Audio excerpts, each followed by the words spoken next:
नमस्कार मैत्रिणींनो, साचीज Maugham kitchen मध्ये तुम्हा सर्वांचं स्वागत आहे। आज आपण बनवणार आहोत डाळ वडे आणि चटणी। तुम्ही जर माझ्या चॅनलवर नवीन असाल तर माझ्या चॅनलला लाईक करा, शेअर करा, सबस्क्राइब करा। चला तर मग जास्त वेळ न घालवता रेसिपीला सुरुवात करूया। साहित्य पाहूया। 1 कप मी हरभऱ्याची डाळ घेतलेली आहे, 4 तास भिजत ठेवलेली आहे। ती 2 पाण्याने मी स्वच्छ धुवून घेतलेली आहे। त्यात आपण पाण्यातून काढून घ्यायची आहे।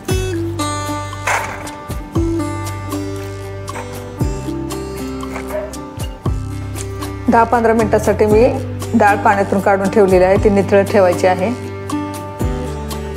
आपलं पाणी डाळीचं सर्व निथळते तोपर्यंत आपण चटणी बनवून घेणार आहोत। त्यासाठी लागणारं साहित्य पाहूया। 2 टमाटे मी कापून घेतलेले आहेत, 1 कांदा उभा चिरून घेतलेला आहे मी, थोडंसं लसूण घेतलेलं आहे, थोडंसं आलं घेतलेलं आहे, 1 चिमूट मी हिंग घेतलेला आहे, 1 हिरवी मिरची घेतलेली आहे, 1 चमचा मी हरभऱ्याची डाळ घेतलेली आहे, 1 चमचा मी उडीद डाळ घेतलेली आहे आणि हे 1 चमचा बेडगी मिरची घेतलेली आहे। आता फोडणीसाठी मी 2 लाल मिरच्या घेतलेल्या आहेत सुक्या, कढीपत्त्याची पानं घेतलेली आहेत आणि मोहरी आहे आणि चवीनुसार मीठ आहे। 1 छोटी पळी मी याच्यामध्ये तेल टाकलेलं आहे। आता आपल्याला सर्वप्रथम हरभऱ्याची डाळ टाकायची आहे। गॅसची फ्लेम मी बारीकच ठेवलेली आहे। डाळीला हलकासा सोनेरी कलर आला ना आपल्या हरभऱ्याच्या डाळीला, मगच आपल्याला उडदाची डाळ टाकायची आहे। तुम्ही पाहू शकता हरभऱ्याच्या डाळीचा थोडासा रंग बदललेला आहे। आता मी उडदाची डाळ टाकणार आहे। तेही छान आपल्याला भाजून घ्यायची आहे। दोन्ही डाळी छान तांबूस कलरच्या झालेल्या आहेत। आता आपण कांदा टाकायचा आहे, लसूण आणि अद्रकही टाकलेलं आहे आणि ही 1 मिरची। आता आपल्याला टोमॅटो टाकायचा आहे आणि हे घेतलेलं हिंगही टाकायचं आहे आणि ही बेडगी मिरची टाकायची आहे। जर का तुमच्याकडे मोठी बेडगी मिरची असेल तर ती तुम्ही टाकू शकता, माझ्याकडे नाही म्हणून मी ही पावडर वापरलेली आहे। आणि टमाटा आपला पटकन मऊ व्हावा म्हणून आपण थोडंसं मीठ टाकायचं आहे। आता हे सगळं जिथं मिक्स करून घ्यायचं आहे आपल्याला छान, आणि छान मऊ होईपर्यंत आपल्याला हे शिजवून घ्यायचं आहे।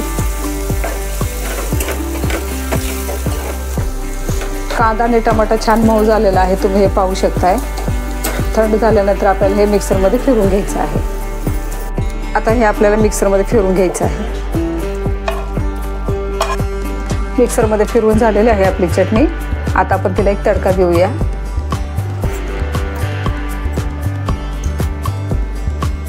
तडका पळी ठेवली आहे, त्याच्यात 1-2 चमचे मी तेल टाकलेलं आहे। तेल छान गरम झालेलं आहे। आता मोहरी टाकूया, 2 सुक्या लाल मिरच्या आणि कढीपत्त्याची पानं टाकायची आहेत।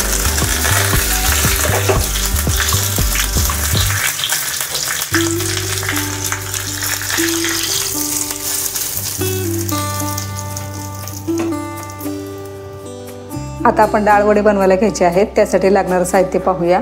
थोडी कोथिंबीर घेतलेली आहे, 7-8 कढीपत्त्याची पानं मी अशी कापून घेतलेली आहेत बारीक, 1 मध्यम आकाराचा कांदा मी बारीक कापून घेतलेला आहे, 5-6 हिरव्या मिरच्या छान बारीक कापून घेतलेल्या आहेत, अद्रक आणि हे लसूण किसणीवर किसून घेतलेलं आहे, हे 1 चमचा धने पावडर आहे, अर्धा चमचा मी लाल तिखट घेतलेला आहे, 2 चमचे तांदळाचं पीठ घेतलेलं आहे मी, पाव चमचा मी हळद घेतलेली आहे, थोडंसं जिरं घेतलेलं आहे, थोडीशी काळी मिरी पावडर आहे ही पाव चमचा असेल, 2 चिमूट हिंग घेतलेला आहे आणि बडीशेपची पावडर मी थोडीशी खलबत्त्यामध्ये कुटून घेतलेली आहे।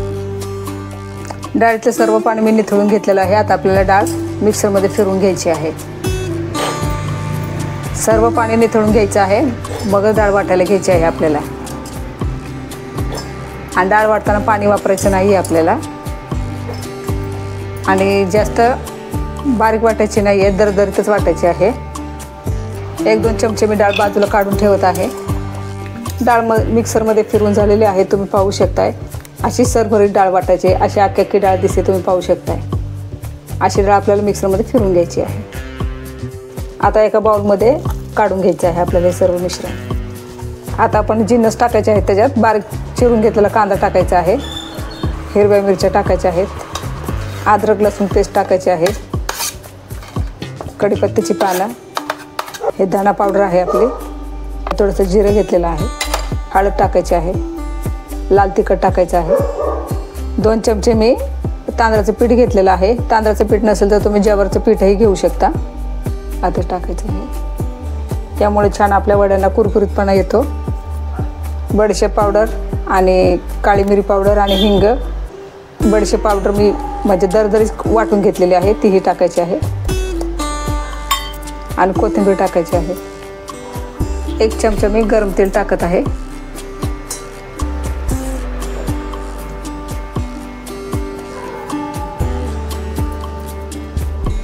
चवीनुसार मीठ टाकायचं आहे. सर्व जिन्नस छान मिक्स करून घ्यायचं आहे आपल्याला. 2 चमचे बाजूला काढून ठेवलेली डाळ ही आताच टाकायची आहे आपल्याला. डाळ वडे म्हटलं की डाळ ही दिसलीच पाहिजे, म्हणून मी अशी डाळ बाजूला काढून ठेवलेली आहे, ती आता टाकलेली आहे. आता हे सर्व जिन्नस छान आपल्याला असं मिक्स करून घ्यायचं आहे. काही कमी असेल तर याच टायमाला बघायचं आहे. सर्व जिन्नस एकजीव करून झालेला आहे. आता आपण वडे करायला घेऊया. हाताला थोडंसं तेल लावून घ्यायचं आहे आपल्याला. लाडूप्रमाणे छान असं गोळा करून घ्यायचा आहे आपल्याला. असं करून झाल्यानंतर असं तळ हातावर ठेवायचं आहे आपल्याला आणि छान असं दाब द्यायचं आहे. या पद्धतीने असं सर्व वडे करून घ्यायचे आहेत आपल्याला. किती सुंदर दिसते तुम्ही पाहू शकताय.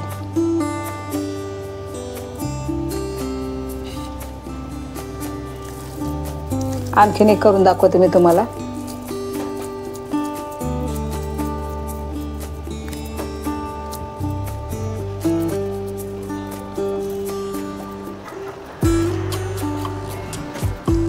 वडे करून झालेले आहेत. आता आपल्याला तेलामध्ये तळून घ्यायचे आहेत. ते मी बाजूला तेल गरम करत ठेवलेलं आहे.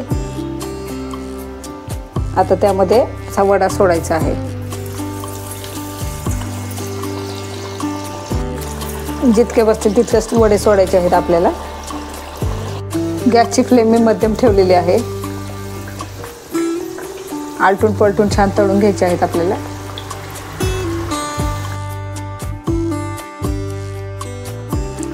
आपले डाळ वडे छान तळून झालेले आहेत, तुम्ही पाहू शकताय. आता हे आपल्याला काढून घ्यायचे आहेत.